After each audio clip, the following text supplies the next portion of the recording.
ಧಾರ್ಮಿಕ ಮಾಹಿತಿ Kannada YouTube channel ವತಿಯಿಂದ ಕನ್ಯಾ ರಾಶಿಯ ವೀಕ್ಷಕರಿಗೆಲ್ಲರಿಗೂ ಸಹ ಶುಭವಂದನೆಗಳು. ಸ್ನೇಹಿತರೆ, ಡಿಸೆಂಬರ್ ತಿಂಗಳ ಕನ್ಯಾ ರಾಶಿಯ ಒಂದು ರಾಶಿ ಭವಿಷ್ಯ ಹೇಗಿದೆ ಅನ್ನೋದನ್ನು ಈ ಒಂದು ವಿಡಿಯೋದಲ್ಲಿ ನಾನು ನಿಮಗೆ ತಿಳಿಸ್ಕೊಡ್ತಾ ಇದ್ದೇನೆ. ಸೊ ಮೊದಲಿಗೆ ಉದ್ಯೋಗದ ವಿಚಾರದಲ್ಲಿ ಬರ್ತೀನಿ.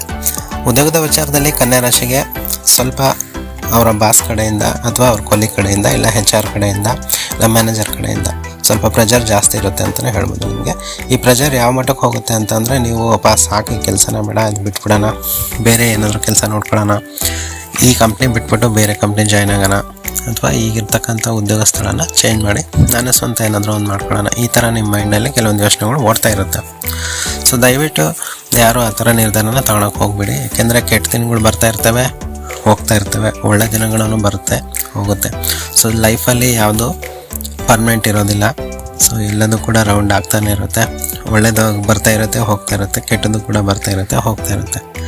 ಸೊ ಅದಕ್ಕೋಸ್ಕರ ಕೆಲಸದಲ್ಲಿ ನೀವು ಏನೂ ಜಾಸ್ತಿ ತಲೆ ಕೆಡಿಸ್ಕೊಳಕ್ಕೆ ಹೋಗದೆ ನಿಮ್ಮ ಕೆಲಸದ ಕಡೆ ನೀವು ಗಮನ ಕೊಟ್ಟು ನಿಮ್ಮ ಒಂದು ಏನು ಕೊಟ್ಟಿರ್ತಕ್ಕಂಥ ಕೆಲಸ ಇರುತ್ತೆ ಅದನ್ನು ನೀವು ಕರೆಕ್ಟಾಗಿ ಮಾಡ್ಕೊತ ಬನ್ನಿ.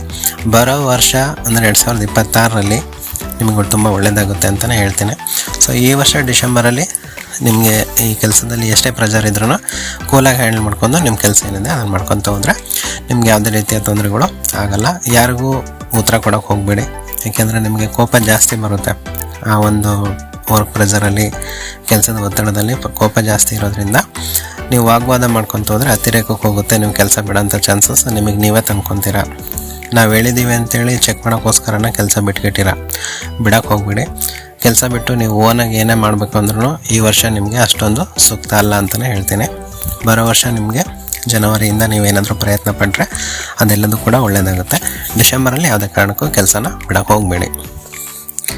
ಇನ್ನು ಕನ್ಯಾ ರಾಶಿಯವರ ಒಂದು ಕುಟುಂಬದ ವಿಚಾರದಲ್ಲಿ ಮಾತಾಡಬೇಕು ಅಂತಂದರೆ, ಕುಟುಂಬದಲ್ಲಿ ನಿಮಗೆ ಸಂತೋಷಕರ ವಾತಾವರಣವೇ ಇರುತ್ತೆ. ನಿಮಗೆ ಈ ಒಂದು ತಿಂಗಳಲ್ಲಿ ದೂರ ಪ್ರಯಾಣ ಯೋಗಗಳು ಜಾಸ್ತಿ ಇದ್ದಾವೆ. ಅಥವಾ ಚಿಕ್ಕಪುಟ್ಟ ನೀವು ಚಿಕ್ಕ ಒಂದು ಪಿಕ್ನಿಕ್ ಏನಾದರೂ ಮಾಡಬೇಕು, ಅಥವಾ ಇಲ್ಲೇ ಯಾವುದಾದ್ರು ಧಾರ್ಮಿಕ ಸ್ಥಳಗಳಿಗೆ, ಟೆಂಪಲ್ಸ್ಗಳಿಗೆ, ದೇವಸ್ಥಾನಗಳಿಗೆ ಹೋಗಬೇಕು ಅಂತ ನೀವೇನಾದರೂ ಅಂದ್ಕೊಂಡಿದ್ದೀರಾ ಅಂದರೆ ಈ ಒಂದು ತಿಂಗಳಲ್ಲಿ ನಿಮಗೆ ಅದು ಈಡೇರುತ್ತೆ. ಅದು ಡಿಸೆಂಬರ್ 5ನೇ ತಾರೀಕಿನ ಆದಮೇಲೆ. ಡಿಸೆಂಬರ್ 5ನೇ ತಾರೀಕಿನ ನಂತರ ನೀವು ಯಾವುದೇ ರೀತಿಯ ಚಿಕ್ಕಪುಟ್ಟ ಪ್ರಯಾಣಗಳನ್ನು ಮಾಡ್ಬೋದು. ಪ್ರಯಾಣದ ಮಾಡುವಾಗ ಊಟದ ವಿಚಾರದಲ್ಲಿ ಸ್ವಲ್ಪ ಹುಷಾರಾಗಿರ್ಬೇಕು. ನೀವು ಅಲ್ಲಿ ಹೊರಗಡೆ ಸಿಕ್ಕ ಪದಾರ್ಥಗಳನ್ನು ಏನಾದರೂ ತಿಂದರೆ ಸ್ವಲ್ಪ ನಿಮ್ಗೆ ಅಲರ್ಜಿ ಆಗೋಂಥ ಸಂಭವ ಜಾಸ್ತಿ ಇದೆ ಅಂತಲೇ ಹೇಳ್ಬೋದು. ಸೊ ಹುಷಾರಾಗಿರಬೇಕು. ಈ ಒಂದು ಟೈಮಲ್ಲಿ ನೀವು ನಿಮಗೆ ತಂದೆ ತಾಯಿ ಇದ್ದರು ಅಂದರೆ ತಂದೆ ತಾಯಿಗೋಸ್ಕರ, ಅಥವಾ ನೀವೇ ತಂದೆ ತಾಯಿ ಆಗಿದ್ದರೆ ನಿಮ್ಮ ಮಕ್ಕಳಿಗೋಸ್ಕರ ನೀವು ಸ್ವಲ್ಪ ಹಣನ ವ್ಯಯ ಮಾಡ್ತೀರಾ ಅಂತ ಈ ಒಂದು ಪಂಚಾಂಗದಲ್ಲಿ ಹೇಳ್ತಾ ಇದೆ.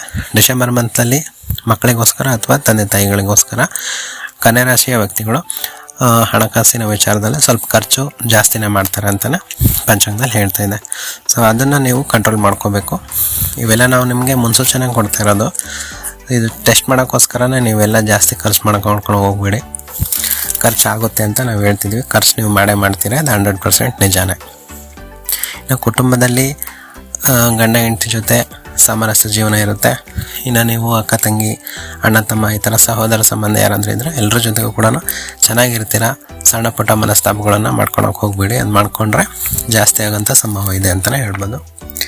ಇನ್ನು ಹೊರಗಡೆ ಉದ್ಯೋಗದ ವಿಚಾರದಲ್ಲಿ ಬಂದಾಗ ಕೆಲಸನ ಬಿಡಬೇಡಿ. ಇನ್ನು ವ್ಯವಹಾರ ಸ್ಥಳಗಳಲ್ಲಿ ಅಥವಾ ನಿಮ್ಮ ಅಕ್ಕಪಕ್ಕದ ಮನೆಯ ವಿಚಾರದಲ್ಲಿ ಬಂದಾಗ, ನಿಮ್ಮ ಸ್ನೇಹಿತರದಲ್ಲಿ ವಿಚಾರ ಬಂದಾಗ ಈ ಒಂದು ಡಿಸೆಂಬರ್ ತಿಂಗಳು ಕನ್ಯಾ ರಾಶಿಗೆ ತುಂಬ ಡೇಂಜರ್ ಅಂತಲೇ ಹೇಳ್ಬೋದು. ಏಕೆಂದರೆ ನಿಮ್ಮ ಎದುರಿಗೆ ಅಥವಾ ನಿಮ್ಮ ಜೊತೆಗೆ ಯಾರು ಸ್ನೇಹಿತರಾಗಿರ್ತಾರೆ ಅವರೇ ನಿಮಗೆ ಬೆನ್ನಿಂದ ಚೂರಿ ಹಾಕೋಂಥ ಕೆಲಸನ ಮಾಡ್ತಿರ್ತಾರೆ. ಸೊ ಅವರು ನಿಮಗೆ ಗೊತ್ತಾಗಲ್ಲ, ಇವರು ನನ್ನ ಫ್ರೆಂಡು, ಇವರೇನು ಮಾಡಲ್ಲ, ನನಗೆ ಇವ್ರು ತುಂಬ ನಂಬಿದ್ದೀನಿ, ಇವರಿಂದ ನನಗೆ ಒಳ್ಳೆಯದಾಗುತ್ತೆ ಅಂತಲೇ ನೀವು ಅಂದ್ಕೊಂಡಿರ್ತೀರ. ಬಟ್ ಅವರು ನಿಮ್ಮ ನಂಬಿಕೆಗೆ ದ್ರೋಹ ಬಗೀತಾ ಇರ್ತಾರೆ. ನಿಮ್ಮ ಬೆನ್ನಿಂದನೇ ನಿಮ್ಮ ಬಗ್ಗೆನೇ ಚೋರಿ ಆಗ್ತಿರ್ತಾರೆ ಅವರು. ಸೊ ಅಂಥ ಒಂದು ಕ್ಲೋಸ್ ಫ್ರೆಂಡ್ಸ್ಗಳ ಬಗ್ಗೆ ನೀವು ಸ್ವಲ್ಪ ಜಾಗರೂಕರಾಗಿರೋದು ಉತ್ತಮ ಅಂತ ಅನಿಸುತ್ತೆ. ಅಂಥವ್ರ ಫ್ರೆಂಡ್ಶಿಪ್ನ ನೀವು ಈ ಡಿಸೆಂಬರ್ ತಿಂಗಳಲ್ಲಿ ಎಲ್ಲ ನಿಮ್ಮ ಸ್ನೇಹಿತರನ್ನ ದೂರ ಇಡೋದೇ ಒಳ್ಳೆಯದು. ಅತಿಯಾಗಿ ಮನೇಲಿರ್ತಕ್ಕಂಥ ಎಲ್ಲ ವಿಷಯಗಳನ್ನು ಅವ್ರ ಹತ್ರ ಶೇರ್ ಮಾಡ್ಕೊಳೋದಾಗಲಿ, ಅಥವಾ ನಿಮ್ಮ ಹಣಕಾಸಿನ ವಿಚಾರದ ಬಗ್ಗೆ ಅವ್ರ ಹತ್ರ ಮಾತಾಡೋದಾಗಲಿ, ನಿಮ್ಮ ಮನೆಯವರು ಯಾವುದಾದ್ರೂ ಒಂದು ಕೊಟ್ಟಿದ್ರೆ ಅದನ್ನು ನೀವು ಅವ್ರ ಹತ್ರ ಹಂಚ್ಕೊಳ್ಳೋದಾಗಲಿ ಮಾಡಿದರೆ ಅದು ನಿಮಗೆ ಇವತ್ತೆಲ್ಲ ನಾಳೆ ಪ್ರಾಬ್ಲಮ್ ಆಗೋಂಥ ಚಾನ್ಸಸ್ ತುಂಬ ಇದೆ ಅಂತ ಹೇಳ್ಬೋದು. ಡಿಸೆಂಬರ್ ತಿಂಗಳಲ್ಲಿ ಕನ್ಯಾ ರಾಶಿಯವರಿಗೆ ಸ್ನೇಹಿತರಿಂದನೇ ಅಪಾಯ ಜಾಸ್ತಿ ಇರೋದು. ಸೊ ಸ್ನೇಹಿತರನ್ನ ನೀವು ಯಾರೇ ಹೊಸ ಸ್ನೇಹಿತರಾಗಲಿ ಹಳೆ ಸ್ನೇಹಿತರಾಗಲಿ ಅವ್ರು ಯಾರ ಹತ್ರನೂ ಸಹ ನಿಮ್ಮ ಯಾವುದೇ ವಿಷಯನ ಶೇರ್ ಮಾಡ್ಕೊಳ್ಳೋಕ್ಕೆ ಹೋಗಬೇಡಿ.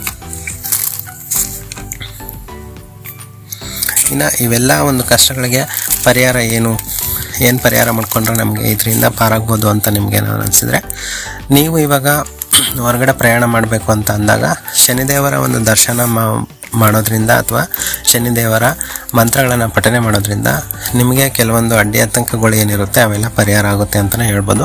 ಹಾಗೆಯೇ ನೀವು ಈ ಡಿಸೆಂಬರ್ ತಿಂಗಳಲ್ಲಿ ಯಾವ ದಿನಗಳಲ್ಲಿ ರಾಹುಕಾಲ ಬರುತ್ತೆ, ಆ ರಾಹುಕಾಲದ ಗಳಿಗೆಯಲ್ಲಿ ಅದೇ ಟೈಮಲ್ಲಿ ನೀವು ಶ್ರೀಮಾತೆ ದುರ್ಗಾದೇವಿಯ ದರ್ಶನ ಮಾಡೋದ್ರಿಂದ ನಿಮ್ಮ ಕಷ್ಟಗಳು ಏನಿದ್ದಾವೆ ಅವು ಸ್ವಲ್ಪ ಕಡಿಮೆ ಆಗ್ತವೆ ಅಂತಲೇ ಹೇಳ್ಬೋದು.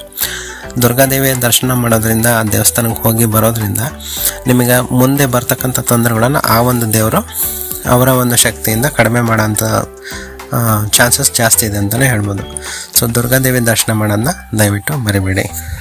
ಥ್ಯಾಂಕ್ ಯು ಸ್ನೇಹಿತರೆ.